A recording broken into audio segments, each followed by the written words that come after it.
கர்த்தருடைய பரிசுத்தமுள்ள நாமத்திற்கு ஸ்தோத்திரம். இன்றைய நாளின் கர்த்தருடைய வார்த்தையாக சங்கீதங்களின் புஸ்தகம் 72 அதிகாரம் 17வது வசனம். அவருடைய நாமம் என்றென்றைக்கும் இருக்கும், சூரியன் உள்ள மட்டும் அவருடைய நாமம் சந்தான பரம்பரையாய் நிலைக்கும். மனுஷர் அவருக்குள் ஆசீர்வதிக்கப்படுவார்கள், எல்லா ஜாதிகளும் அவரை பாக்கியமுடையவர் என்று வாழ்த்துவார்கள். எனக்கு அருமையானவர்களே, அவருடைய நாமம் நாம் ஆராதித்துக் கொண்டிருக்கிற, நாம் வணங்குகிற நம் ஆண்டவருடைய நாமம் கர்த்தராகிய இயேசு கிறிஸ்து என்பதே. அவர் நமக்கு விடுதலையை கொடுக்கிறவராக இருக்கிறார், வெற்றியை கொடுக்கிறவராய் இருக்கிறார். இஸ்ரவேலின் தேவனாய் இருக்கிற கர்த்தராகிய தேவனுக்கு ஸ்தோத்திரம் உண்டாவதாக. அவரே அதிசயங்களை செய்கிறவர். நம் ஆண்டவராகிய இயேசு கிறிஸ்து அற்புதங்களின் தேவன், அவர் அதிசயங்களின் தேவன். அவருடைய நாமம் அதிசயமானவர். அவருடைய நாமம் மகிமையும் மகத்துவம் உள்ளதாக இருக்கிறது. ஜாதிகள் அவருக்கு முன்பதாக மண்டியிடுவார்கள்.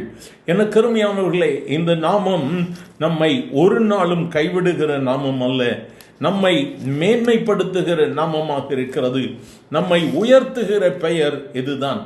வாழ்வில் எவ்வளவோ போராட்டங்கள், எவ்வளவோ பிரச்சனைகளோடு இந்த வார்த்தைகளை கேட்டுக்கொண்டிருப்பீர்களானால், இந்த நாளிலும் இயேசு கிறிஸ்துவின் பெயரை உயர்த்த ஆரம்பியுங்கள். அவர் உங்களுக்கு விடுதலை கொடுக்கிறவராக இருக்கிறார். கர்த்தராகிய இயேசு கிறிஸ்துவை விசுவாசி, அப்பொழுது நீயும் உன் வீட்டாரும் ரட்சிக்கப்படுவீர்கள் என்று சொல்லப்பட்டிருக்கிறது.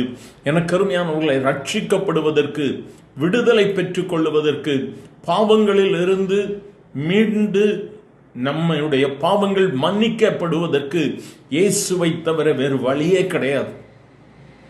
உலகத்தில் நாம் எந்த நன்மையை செய்தாலும், எந்த தான தர்மங்களை செய்தாலும், எங்க போனாலும் நம்முடைய பாவங்கள் மன்னிக்கப்பட மாட்டாது. பாவங்களை மன்னிக்கக்கூடிய ஒரே ஒருவர் நம் ஆண்டவராகிய இயேசு கிறிஸ்து. அவர் ஆலே அன்றி வேறு ஒருவராலும் ரட்சிப்பு இல்லை. ஆகவே இந்த நாளிலும் கர்த்தராகிய இயேசு கிறிஸ்துவை விசுவாசி. எனக்கு அருமையானது தேவஜனமே, எனக்கு அருமையானவர்களே, கர்த்தராகிய இயேசு கிறிஸ்துவை நீங்கள் விசுவாசிப்பீர்களானால், நம்புவீர்களானால், அவர் உங்கள் வாழ்வில் அற்புதங்களை செய்வார். நிறைய நன்மையை இழந்து போயிட்டேன்னு சொல்றீங்களா? மீண்டுமாய் அதை அவர் உங்களுக்கு கொடுப்பார்.